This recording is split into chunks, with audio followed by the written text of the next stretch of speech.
Thank you everyone for joining. I'm very excited to be here presenting today. Again, my name is Matt Duran. I am the Director of Response and Research for LMG Security, Senior Security Consultant, Black Hat Instructor, RSA Speaker. And as Frank mentioned, we have a new book coming out at the very beginning of next year. So if you've ever wanted to see what it's like to delve into the depths of incident response when it comes to ransomware and cyber extortion, I highly recommend you check it out. We've had a great time putting this book together, and we're very excited to be able to share kind of these behind-the-scenes activities and secrets that we've built up over the years in order to make your lives as IT security professionals or just people working around general IT infrastructure a little bit easier to deal with in the case that something terrible happens. So again, I'm really excited to be here to talk to you today about one of my favorite times of year, and that is the Hacker Summer Camp, as it's kind of colloquially known. The big things that we're talking about here are going to be the Black Hat USA conference. We're going to be talking about DEFCON, and then we'll throw in a little bit of information that we pulled in from the B-Sides conference, which takes place right around the same time in Las Vegas as well. A lot of really good information to be had from all three of these conferences. So the very first thing we should probably talk about is how these conferences actually went off this year. The screenshots you see in front of you are from 2019, which was the last time that we were all really together for one of these conferences in person. And this is from the Expo Hall at Black Hat. And as you can see, it is a flurry of activity. There are people crowded all over the place. There are vendors. There are security professionals giving demonstrations. It's a really, really interesting place to be because you get to see a look at cybersecurity from a lot of different perspectives. It's a lot of fun. There's a lot of new information to be learned and a lot of opportunity for networking and basically just meeting up with the other people in the industry that you don't really get to talk to face all that frequently. This year had a slightly different feel to it. So this is what the Expo looked like at Black Hat as far as the 2021 conference went. Black Hat made a decision early on in the process to move to a hybrid model of running this conference, where there were only about 5,000 people in attendance physically in Las Vegas, as opposed to the 20,000 or so that are normally there. We actually applaud them for this decision. We think it was the right move. And the way that the conference was put together using this hybrid in-person and virtual model appeared to be very successful. There were a lot of great opportunities for interfacing. There were a lot of great virtual summits that people could attend. And again, this was all done under the guise of working through this situation safely and making sure that we can all come together with each other and not put ourselves into any kind of undue risk. Interestingly enough, though, looking at the differences in space usage, the Expo Hall at Black Hat is massive. There's a lot of open area there. And if there's not 300 different individual vendors with large-scale booths, well, what do you do with that space? Black Hat actually accommodated very well. They filled the space with things like ping pong and foosball tables. They had a game of giant Tetris. They had Battleship. They even had a big racetrack with a bunch of wooden cars that the attendees could use to, engage in some leisure activities while they were down there, make it look like it was, a little bit more utilized of a space. But again, really great job on Black Hat's part and DEFCON's part in making sure that everyone that was there felt comfortable and the event was able to kick off without really that big of a hitch. Okay, so let's talk about what we were actually learning this year at these conferences. And it might not surprise you at all to learn that 0 days ransomware and supply chain attacks were a big piece of information that a lot of people were talking about. Sherry Davidoff, the CEO of LMG Security, and myself actually gave a talk on DFIR procedures and how we update those. I've got a couple of slides that I've dropped in here to talk about some updates to those procedures that are we see as very important based on the current cybersecurity landscape. But again, this was kind of the primary theme. And again, this was not surprising. 0-day attacks, large-scale ransomware outbreaks, and supply chain attacks have dominated the news cycle over about the last 18 months. We had everything from SolarWinds to Exchange and a lot of other high-profile attacks that fit right into this genre. There was a keynote given by Tait, who actually talked about the dangers of stolen 0-day attacks and how those can be used to facilitate these large-scale compromises, and we'll talk about that more in just a minute.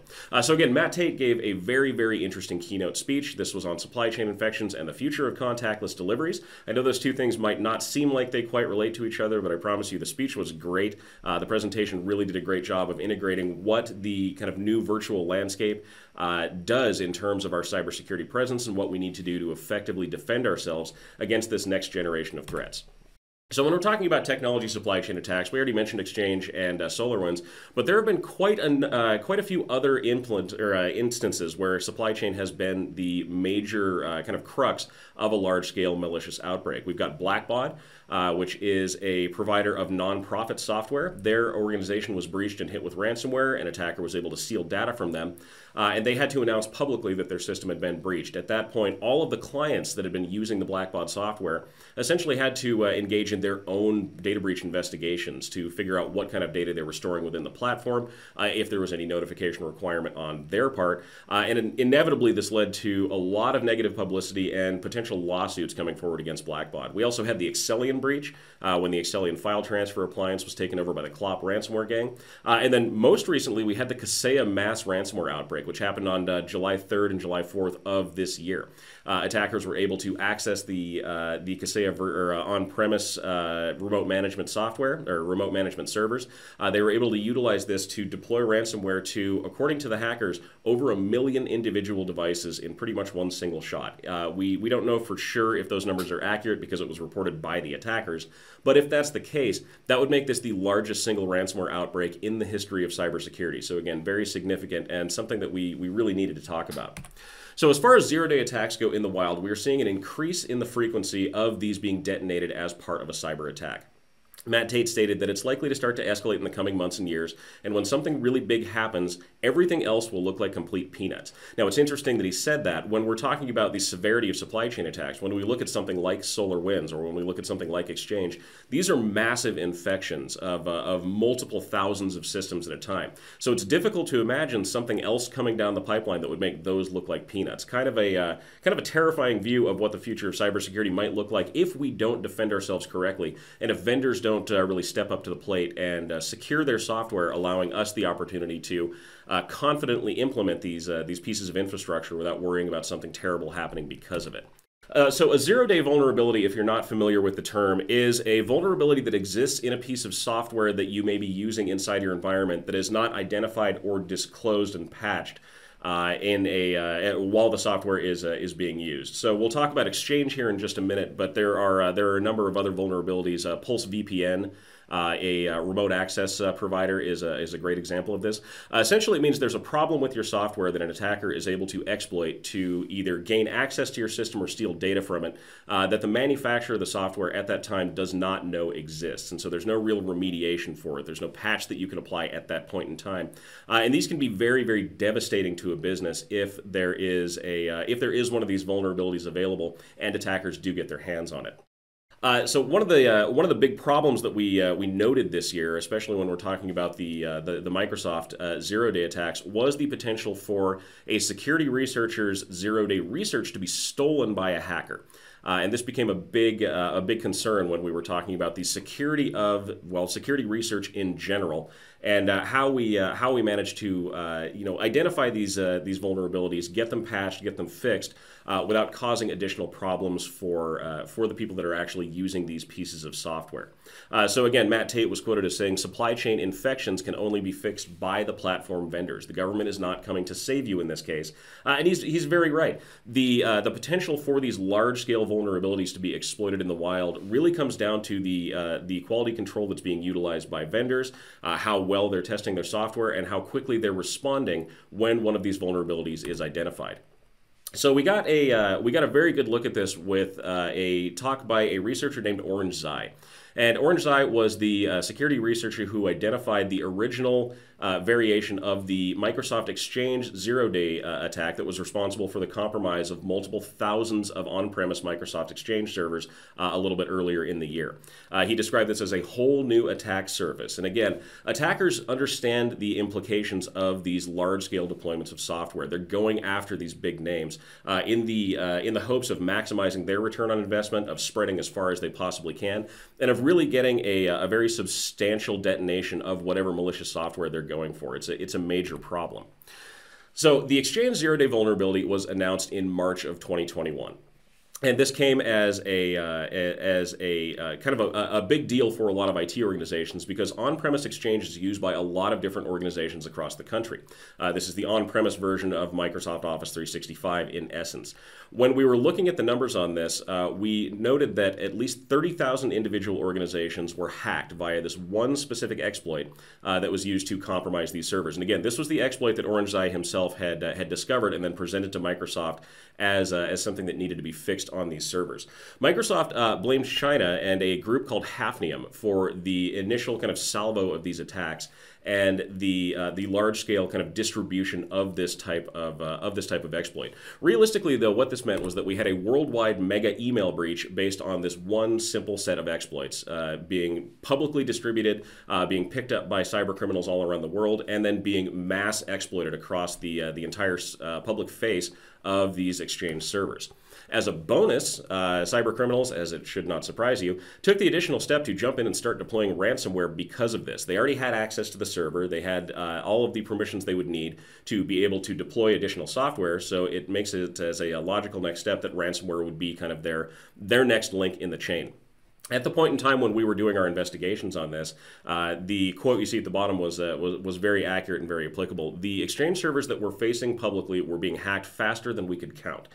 This was a fairly trivial exploit to detonate. It really made it easy for a lot of different cyber criminals with lower technical knowledge to be able to jump in and start going after bigger targets. And in a lot of cases, we were seeing, in cases that we investigated anyway, we were seeing servers being attacked by 4, 5, 6 different individual attacker groups based on where they were coming in from. Again, this was a big deal.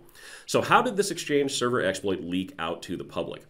Again, OrangeEye was the original researcher who identified this and provided the information to Microsoft and pointed out some very interesting things when we were looking at how the attack was actually being exploited in the wild.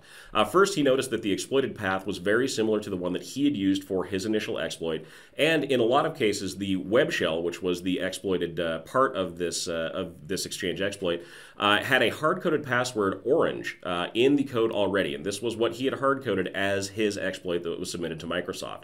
So there was a pretty good indication that the exploit that was being used in the wild, that was being used to compromise all of these thousands of servers, was the exact exploit that he had submitted. So here's a basic timeline of how that exploitation happened. We saw an initial submission to Microsoft on January 5th of 2021. And normally when a researcher submits an exploit to an organization for either a bug bounty or to have the problem fixed, there's what's called a disclosure window associated with that. Normally it's about 90 days or so. Sometimes it's shorter depending on the severity. But the entire point is the exploit won't be released publicly. The research on it won't be released publicly until the vendor has a chance to patch. Now, on February 23rd of 2021, Microsoft shared this exploit research with some key partners through what's called their MAP program. This is a select set of security vendors and software manufacturers that Microsoft works with in order to kind of get the news out ahead of time on these large-scale security patches so these individual organizations can fine-tune their products and services to work along with it. On February 26th, we saw a full mass scanning exploitation happen, so this blew up.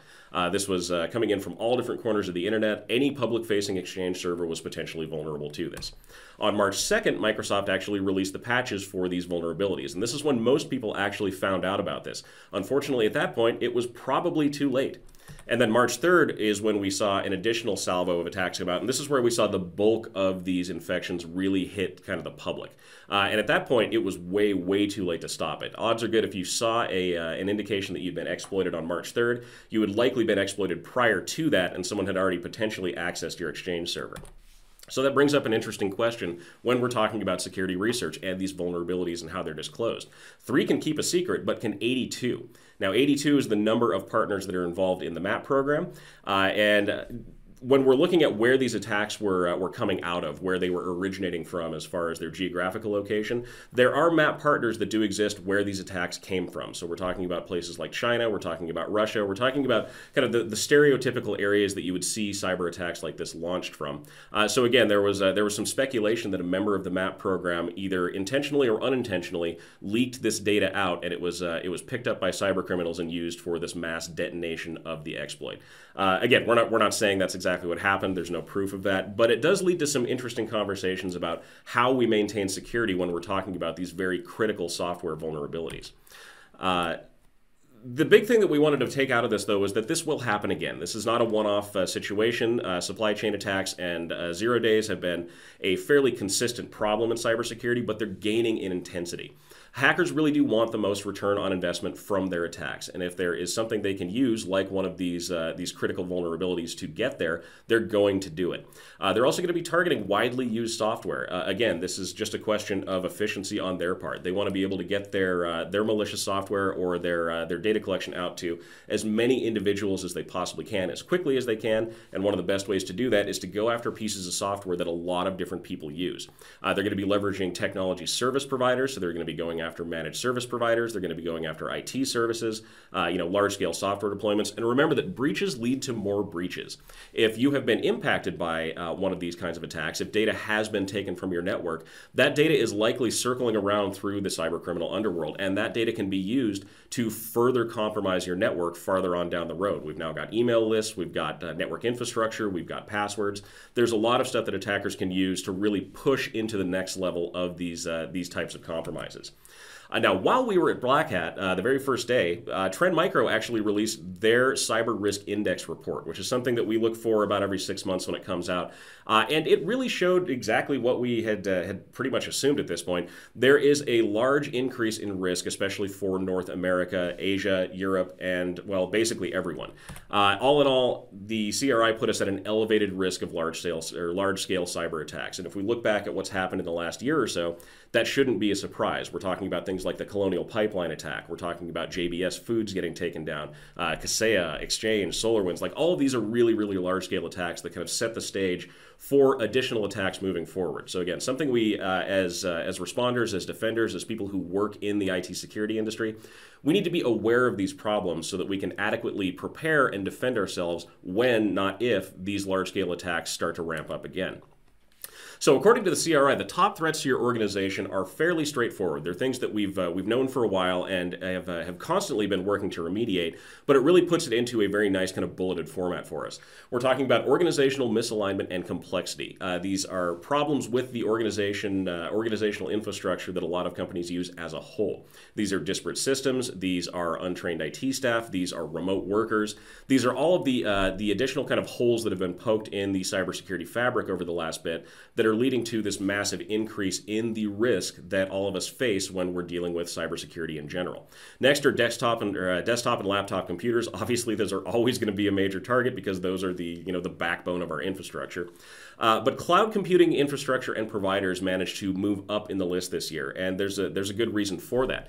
Based on the COVID-19 pandemic, a lot of organizations have made a massive switch to cloud-based services. So cloud-based email, cloud-based file shares, cloud-based computing systems, server farms. I mean, there's a lot of reasons to use the cloud that are very good. But the fact that we're moving to this new system, the fact that we're exposing ourselves to this new attack surface, means that it is a larger and larger target for cyber criminals. And in some cases, they've been very, very good about exploiting that and causing a lot of mass damage. Looking at the number of unsecured S3 buckets that have been responsible for data breaches over the last year or so should just provide that in its own kind of metric. There are additional considerations we need to take to make sure that our data is secure, even when we're storing it in what we believe to be a secure cloud environment. Next, we see DNS server environments. There are a lot of new DNS exploits that were released this year, and these can be very, very consequential when we're talking about general network security and the ability to detect these attacks. And then Internet of Things devices and appliances and applications. These are, again, something that's been gaining in popularity over the last few years. IoT devices are everywhere. We're talking about security cameras, connected devices, pretty much everything. And all of these come with their own individual implications when we're talking about overall network security. When we're bringing these into our organization, what additional steps do we need to take to secure these devices to make sure they are not the reason that our organization gets compromised or that someone manages to make their way into our system.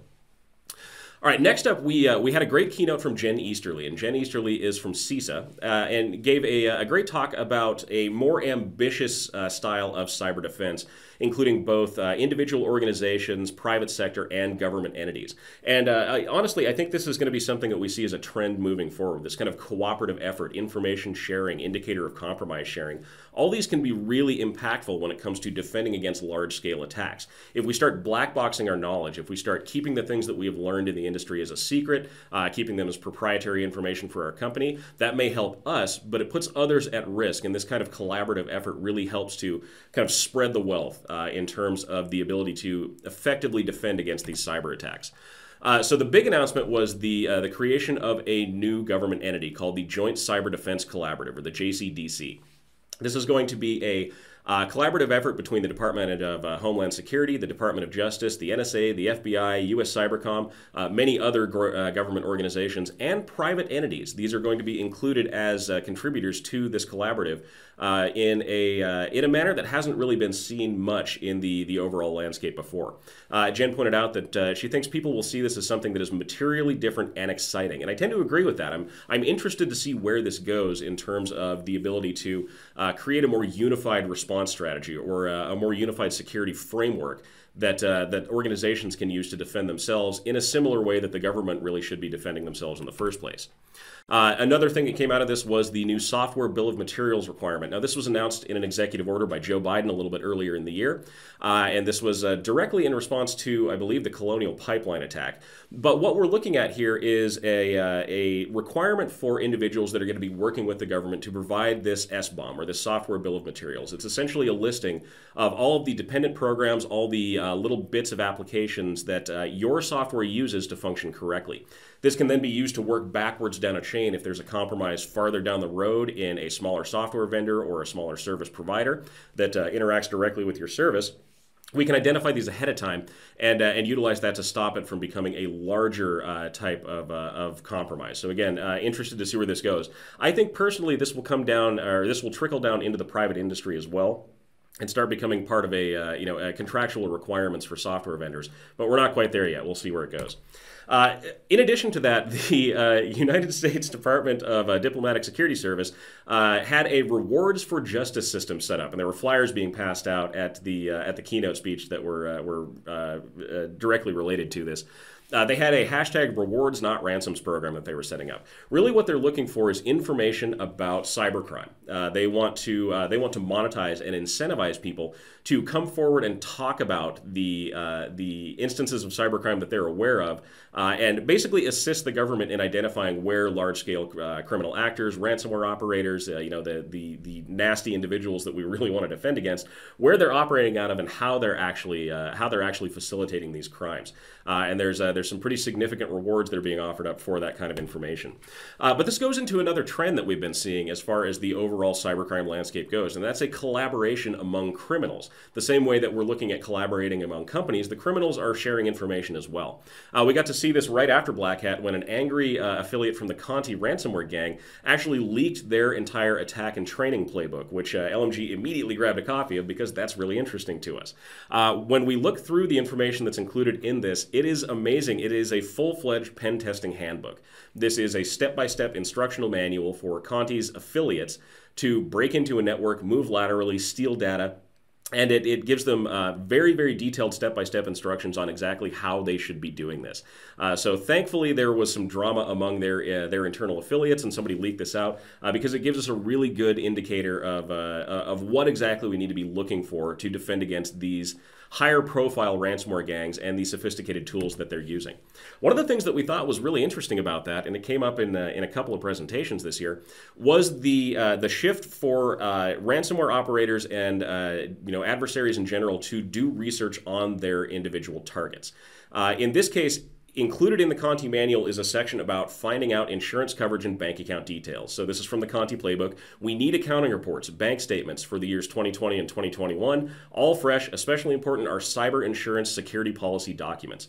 What they're really looking for here is a means of setting ransom demands. They're looking for exactly how much they can demand from an organization where insurance coverage will cover that, but it won't go over what the client is willing to pay. And this is what they're really looking for. I mean, they're looking for things like cyber, policy, insurance, endorsement. You can see the terms they're directly searching for. And again, their affiliates are all being trained to do this as a very, very early part of their attack strategy, so they know exactly who they're going after and exactly what the potential return for the attack is going to be. So if you have your cyber insurance documents, make sure you keep those secure, make sure you keep them password protected. Don't allow those to get out to someone who is then going to use those to exploit you. The other thing we saw was a standardized method of uploading data. So that's what the translated Russian phrase at the top of this page says. They're giving instructions on how to actually exfiltrate data from an environment and move it up into a cloud service so that it can be used to extort a victim down the road. And we can see they're actually using mega.co.nz to facilitate most of this transfer. A lot of this is done programmatically using rclone. So if you're setting up alerts inside your system for potential data exfiltration, look for the use of that rclone utility. There are a lot of different groups that are using this because it is an easy and straightforward means of passing data from your local system up into the cloud. Also, if you don't use Mega for any kind of actual file transfers, you may want to consider just blocking access to that website as a whole at your firewall. I can't see a lot of downside to that if you don't rely on that service for your daily organizational needs. The other thing we saw was the implementation of zero-day attacks into the playbook, and we can basically assume that anytime there's a new zero-day attack that's been leaked, this will be integrated almost immediately into the overall ransomware's playbook or the overall cyber criminals playbook. We had sections specific to zero logon. We had print nightmare, which is a very recent vulnerability, but they go back as far as the MS-1710 Eternal Blue exploit, and this is one that came out in 2017 and has ideally been patched at this point, but there are still a lot of organizations who, based on older hardware or older software, still are vulnerable to this exact kind of attack, and this can be devastating if it is able to execute within your environment. Okay, so enough about ransomware for now. Let's move into cloud services. Mandiant gave a great talk on Microsoft Office 365 being the holy grail for nation-state hackers. And this has been, again, this is one of those pieces of cybersecurity nuance that has been in the news a lot lately. There are a lot of organizations who have had their email broken into, have had data stolen from the email. It's been used for financial fraud and a lot of other really kind of devastating cyber criminal activities. But Mandiant pointed out in a lot of ways that attackers are taking some extra steps now to really increase the amount of time they're able to remain inside of these cloud email services, the way that they're able to hide the things that they're looking at, the data they're taking back out, and really maximize the impact of these types of specific cyber attacks. So when we're talking about how attackers are maintaining their persistence inside your network, here's one of the ways that they might do that. And we've seen this a couple of different times.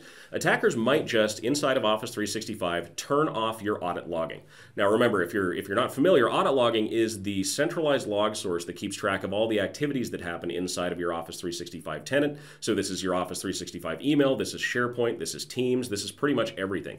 All the activity logs get funneled into one centralized source, and if that logging is turned off, then you don't really have any visibility into what's actually happening on your system. Now, I will point out, this is a pretty heavy-handed method of trying to hide yourself inside of an environment. There is a really good chance, if you do just flat out turn off audit logging, a reasonably savvy IT person or security professional is probably going to notice that that's been turned off and just turn it back on. That kind of defeats the purpose. But again, there is a requirement now to basically double check and make sure that your logging is still enabled and is functioning as it should. Some other ways that they're hiding activities are a little bit more subtle and a little bit harder to track. One of the big ones we're seeing is a license downgrade. So if you're running a tenant with a few thousand individual users and you have a mixture of, say, Microsoft E3 and Microsoft E5 licensing, a lot of times the attackers will, once they gain access to the console, just downgrade that license. There are some significant log files that exist only in E5 that do not exist in E3. And we lose access to a lot of that visibility if we move that license over. Specifically, what we're talking about here is the mail items accessed artifact. This is what tells us exactly what individual emails may have been looked at or interacted with while an attacker was logged in through the Outlook web access portal. It also removes some individual security features that can be used to harden an account. So it's something we need to watch out for and audit somewhat frequently. The other thing we're looking at is a PowerShell commandlet that can be used to turn off audit logging for individual users. Again, this can be very, very difficult to spot if you're not looking for it ahead of time. The exact commandlet they're using is the Set Mailbox Audit Bypass Association command. What this allows them to do is find a high-value target inside of the system, disable audit logging for that one individual user without really setting off any red flags anywhere else in the organization or changing the license state of that user, user. And then they're able to really go through and interact with and manipulate that account at their leisure without worrying about setting off too many alarm bells inside the tenant.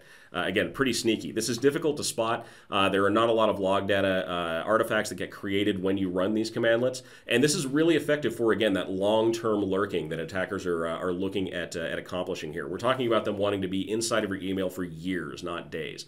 Again, this is one of the ways they do it. There are also some evolving techniques that Mandy let us know about that attackers are using to bypass some of the security protocols that we put in place in Office 365.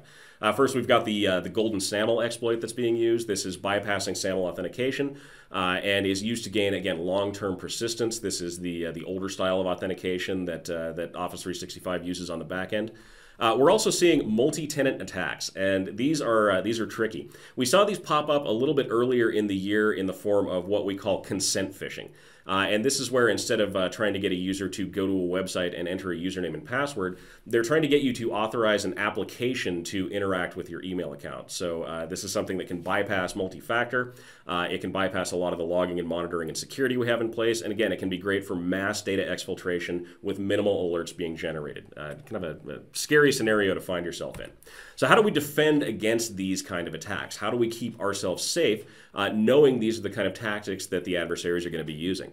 Well, there's a few different ways we can do this that makes our lives a lot easier. First, we can set up automated notifications for configuration changes. If something changes inside the tenant, we want to know about that right away from an administrative standpoint. Next, we need to do periodic account reviews. We need to know exactly how our tenant is supposed to be configured and verify that it is, in fact, configured like that. Active monitoring and logging, so piping our log data off to an external source or utilizing the internal Sentinel system that Microsoft offers are great ways to go about doing this. Tenant configuration reviews can also be very, very helpful. There are a lot of changes that occur inside of the Office 365 environment periodically throughout the year based on what Microsoft is doing with the overall tenants at the time. And if you're not keeping up on those, there can be changes that can improve or decrease your security level that you may just not be aware of. And the next thing is proactive threat hunting. And yes, threat hunting inside of your email tenant. I know that's normally reserved for networks, but we can threat hunt inside of cloud email providers. We can look for those very subtle indicators that something is wrong with one of the accounts or that someone's accessed when they shouldn't, and provide remediation steps from there. So something to keep in mind there. All right, so Office 365 is not at all alone in being the only cloud service that's targeted. This one came from DEFCON. Matthew Bryant gave a really interesting talk on hacking G Suite. So if you're using G Suite, remember, you're not immune. There are just some slightly different ways that attackers are going to go after that system. But this was the power of dark app script magic. It's very similar to the consent phishing method, but it's using the built-in Google scripting to basically interact with, gain access to, and then gain persistence inside of an email account. And you can see what that kind of looks like here.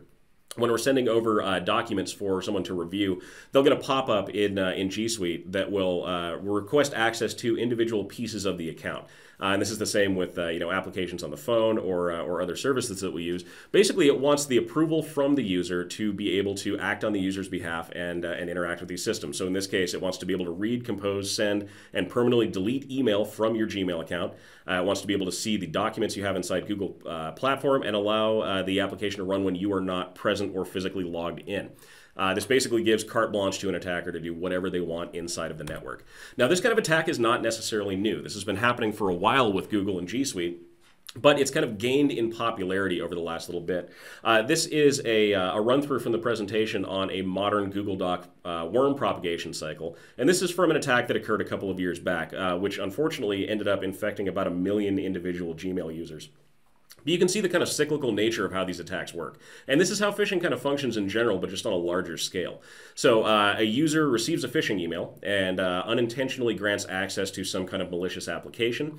That application then sends out additional phishing emails that are based on the original one that it got to the Gmail user's 1,000 most recently modified contacts. So this is spreading a large net out across the organization in the hopes of gaining access to other people's email information. If someone else clicks on the phishing email and authorizes, the cycle starts over again. So you can see how this can propagate very, very quickly, and can become a big problem for an organization if they're not paying close attention to these kind of warning signs and stomping something out early on in the process.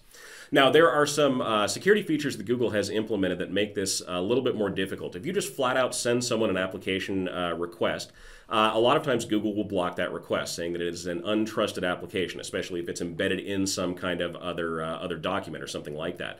The workaround of this, though, is to send the victim a link to a copy of the document. Ask them to hit the copy button, download the copy themselves or gain access to the copy themselves, and then execute. If you do it this way, the prompt warning you that this is an untrusted application doesn't really come up. It doesn't really provide that additional security benefit. So if you're looking at Google phishing or if you're using G Suite, watch out for these kind of phishing attacks. Again, they're becoming more popular and they're pretty tough to defend against once they're actually in the system. So what can an attacker do if they are able to compromise an account in this fashion? Well, there's quite a few things that can be done here. There's mailbox compromise, which is obviously one of the biggest potential pitfalls to this. Data exfiltration, persistent access, lateral movement to other members of your organization. This can also lead to privilege escalation and a lot more. More or less, they can do whatever they want to with the account, and they can undertake any activities that user has permission to undertake at that point. So again, it can be very devastating if the wrong account falls for this exact kind of a phishing scam. So with all these talk about cloud vulnerabilities and cloud security problems, what kind of tools might exist to help us defend against these attacks, or at least identify that they're happening in the first place? And the good news is these tools are starting to mature a little bit. There haven't really been a lot of high-profile tools that are used specifically for cloud environments, but we got a really nice view of a couple of these at Black Hat this year. This was one called Cloud Sniper. This came out of the Black Hat Arsenal. This is an Amazon Web Services IR toolkit. It can be used to correlate indicators of compromise. It can detect vulnerabilities inside of your AWS systems. It can then automatically remediate those vulnerabilities, so we can take care of the problem right there on the spot if we need to. And the Cloud Sniper program plans on updating to include more cloud services in the future as they go. So this is one of those really exciting tools that, from a response standpoint, I'm really stoked about having at my disposal in case I need to go into one of these environments and actually do one of these types of searches. One of the other things that we saw as a big issue, especially when it comes to ransomware and network access, is the increase in use of what are referred to as initial access brokers. Now, in a lot of cases, when ransomware is detonated inside your network, or there's a mass outbreak of some kind of viral load or something like that, the individual adversary that's responsible for that kind of fireworks show at the end of the hack is not the one that hacked you in the first place. In a lot of cases, the original hackers have broken into your network, they've established their persistent access, and then they've turned around and they've sold that off to someone else. And here's an example of that on a dark web forum. So we can see advertisements here for access to networks that have already been compromised. We see an electric power company in Oman. They have 8,150 employees, $719 million in revenue, and it's $3,200 to buy access to that system. We can see a hospital in Saudi Arabia. We can see insurance companies in Thailand. And these are becoming more and more common when we look at the dark web marketplaces that are responsible for kind of hosting this type of content. Really what this leads to is a massive increase in the effectiveness of the ransomware franchise model. And again, this is a trend that we're seeing as very, very impactful to cybersecurity as a whole. What you see here is a list out of the GanCrab ransomware as a service model. And this is basically the archetype that a lot of individual organizations will use. The ransomware developers, the people who actually write the malicious software, spend all of their time basically creating the perfect version of their ransomware. They then provide that ransomware to a series of affiliates or contractors. Those contractors then buy or gain access to victim networks, deploy the ransomware. The victims then pay back to the developers, who then pay back to the affiliates. So it makes this vicious cycle. The really bad part about this is it lowers the barrier of entry to these kind of high-profile attacks significantly. The people who are deploying this ransomware don't need to have a deep knowledge of how these systems are put together. They don't need to be able to write their own software. Basically, they can just buy access to it the same way you'd buy access to Office 365, and then they've got their ransomware ready to go. So again, it's becoming a trend where we're seeing that a lot more lately. So how do you know if you are at risk of one of these types of compromise? Well, again, going through the arsenal, there were some good tools that we could use to kind of get an indication of our risk level ahead of time. One of them is called Scrapesy, which we were looking at a beta version of not too long ago. This is a credential compromise validation toolkit. It can ingest compromised account information from multiple sources, so we're talking about the public internet and the dark web. And then you can, from a defensive standpoint, input a list of domains or pieces of company information that you might be responsible for, and it will return back any matches that it has in those compromised credential databases. You can see exactly who has been compromised inside your network and what your level of exposure might be. So again, really neat tool that I highly recommend you check out. All right, so one of the other things that we talked about this year was the importance of accurate threat intelligence. And with all the large-scale attacks that were happening, this became very important from a response and defense standpoint. So how do you integrate threat intelligence monitoring into your overall security program? Well, first you need to be able to identify your key software products and suppliers. You need to have an inventory for what you actually have. Set up your threat intelligence sources well ahead of time. So we're talking about vendor alerts, social media alerts, threat intel sources like the SANS ISC, Critical Stack, CrowdStrike. There's a lot of them out there that are very good. Cybersecurity news organizations have been invaluable in spotting these kind of outbreaks early and getting the message out to people. So Bleeping Computer is a great example. ZDNet, the Wall Street Journal. There's a lot of them out there to pick from, and they're great sources of information. Next, from a programmatic standpoint, we need to be able to assign a responsibility and then review and triage these attacks early. So you need that as part of your response plan. Make sure you're talking about that with your organization ahead of time. We need to practice these things. So tabletop exercises become really valuable in making sure that your organization is prepared at a base level for dealing with one of these large outbreaks, and then make sure your suppliers are doing the same thing. So where do you get these indicators of compromise? Where does this data actually come from? Well, we can get it from hack customers. Like with SolarWinds, we got a lot of great information directly from FireEye and Microsoft. We can get them from government agencies like CISA. We can get them from the vendor itself. There's a lot of options for how we actually get this information into our hands and make it into something we can actionably use inside our network. You see here is the Carbon Black Threat Intelligence Watch List dashboard. This comes from inside their software, but it gives you a great look into where this information is actually coming from and how it can be utilized to effectively defend against an attack. So one of the big things that we wanted to point out about this, and this came from the LNG presentation, is adaptation of your DFIR processes, the way that you actually look at your overall network. And these are the big keys that we wanted to pull back out of that. We want to monitor threat intelligence. We want to make sure that you're evaluating your own risk of security incidents. We want to really impress the importance of forensic preservation of evidence if something does happen inside your network. We need to be able to, as an investigator, work backwards through that data and figure out what happened and how we can stop it from happening again. Contain the damage, hunt for threats, make sure you're applying emergency patches and updates, and then plan for elevated risk in the case of a large-scale outbreak of malware. All right, so let's get into some of the other presentations that we saw. I've got a couple in here that I thought were particularly interesting, so I figured we'd run through those really quick before we take off. The first one was hacking a capsule hotel. This was a great presentation that was put on about the dangers of connected IoT devices in the public space. There was a researcher from Kayasupa who was able to basically take apart and gain control over all of the individual pods inside a capsule hotel and use them for some, let's go ahead and call them less than nice purposes for a particularly annoying neighbor that he had.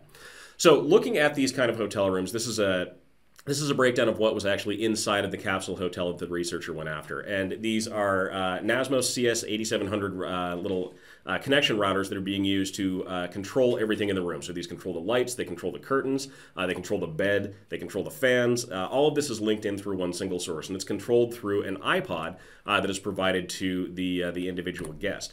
The attacker was, or sorry, not the attacker, the researcher was able to set up what's referred to as a man-in-the-middle attack, where they were able to intercept traffic that was going back and forth between this access point and its controlling iPod. And using that, they were able to identify and then take control of numerous different pods around them in the hotel. So why would they do something like this? Well, let's talk about Bob. So Bob was a neighbor in this capsule hotel that apparently had a habit of making annoyingly loud phone calls at 2 o'clock in the morning. The researcher had asked him politely to speak more quietly, but nothing had changed, so they decided to make society a better place and hack this Bob. And this is where the entire impetus of this comes from. So what happens when we actually get into this? What could we control? Well, in Bob's room, the attacker would have been able to control the lights, the fan, and the bed. So controlling these three things inside a capsule hotel, which is not a large room, basically means you have control of the entire room as a whole. You can imagine the kind of shenanigans you could get into with this type of control in a system.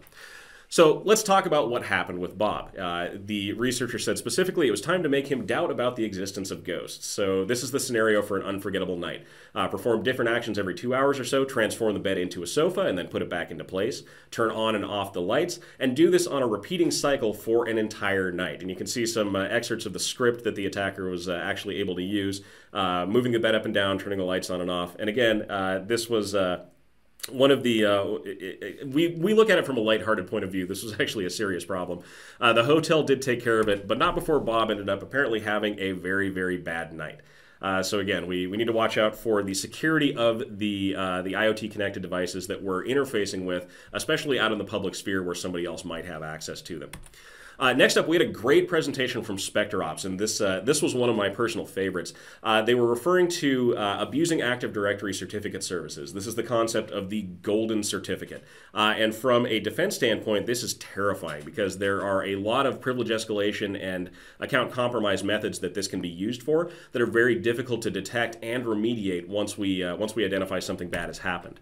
So when we're looking at theft using these kind of certificate attacks, here's kind of the goldmine we're going after. User credential theft can survive through a password change with this golden certificate style of attack, and this can persist for years depending on the configuration of an environment. Additionally, it doesn't touch the LSAS memory, which is one of the key indicators we look for something like mimikatz being executed inside the environment. Next, we have machine persistence for over a year. Again, this can survive password resets. We're issuing certificates to ourselves using the certificate authority built into Windows. We also have domain escalation paths, which misconfigured certificate templates allow for basically creating our own custom certificates, and these are somewhat common, especially in Microsoft Windows 2016 servers, as it turns out.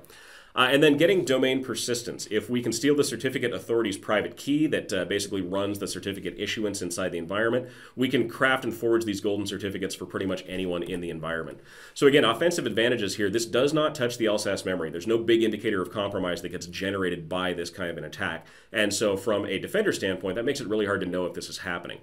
We don't normally need elevation if we're just recreating user certificates, so we don't need to gain admin access first. There are very few existing detection methods. There's a couple of very discrete items that show up in the Windows event logs when something like this happens, but if you didn't know exactly what to look for, you wouldn't be able to see this happening. And then we can actually separate credential material from passwords. Again, we're creating certificates for access, so there's no need for us to know a user's password and able to log in as that user. So here's kind of what that looks like. This is the researchers going after the private key on a domain controller specifically. And this is, again, one of the kind of worst case scenarios when we're talking about these new kinds of attacks. If they get the domain controller, if they get the private key there, they can more or less take over anything else inside the system. And again, we're referring to this as a golden certificate attack. So Mimikatz is coming out with a module that will support this. SharpDP API has a module for this. Again, it forges certificates for any user, a long lifetime. So the default inside a Windows network is 5 years for these certificates. If you haven't changed it, it's probably still at 5 years, and that means that someone can maintain access for a very, very long time. These also can't be revoked because they're not actually being issued by the Windows Certificate Authority. In the case that these are created, they're valid on the system, but there's no other kind of association that would allow for it to be pulled back off without a couple of very specific steps being taken first. So how do we defend against something like this? Well, remember, password resets are not enough. Re-imaging computers is not enough because the computer itself is not holding that certificate. It's set into the domain controller. What we need to do is be able to identify and invalidate any identified certificates for a compromised account. So first we need to detect that this has happened. Then we need to identify those certificates. Next, we want to secure the public key interface or the private key interface that's built into Windows. And then we want to audit for vulnerable certificates using a utility called the PSPKI audit utility. This is available on GitHub and a couple other file hosting services. If you are curious about the condition of your network, I recommend running this and just see kind of what your vulnerability level looks like. Now, speaking of Active Directory, Active Directory is targeted in a lot of different attacks. It's a very, very common method that attackers will use to gain persistence and elevate privileges. So PurpleSharp, inside the arsenal this year, released a great AD simulation tool, and this is an attack playbook simulation tool. It goes through a bunch of very common kind of scenarios that we find ourselves in inside of an active attack. So this is things like privilege escalation, lateral movement, and credential access. It can really allow you to test your defense and response capabilities using a very simple and easy to use automated toolkit. So again, if you're looking at testing your environment, seeing how you're able to actually defend against these attacks, check out Purple Sharp. It's a great toolkit. Okay, so lastly, let's talk about one of the more frightening applications of technology that we saw from Black Hat as a whole, and this was the concept of applying artificial intelligence to targeted phishing emails. This presentation was called Turing in a Box. If you're interested at all in this, I highly recommend checking it out. It was a great presentation put on by a Singapore government agency.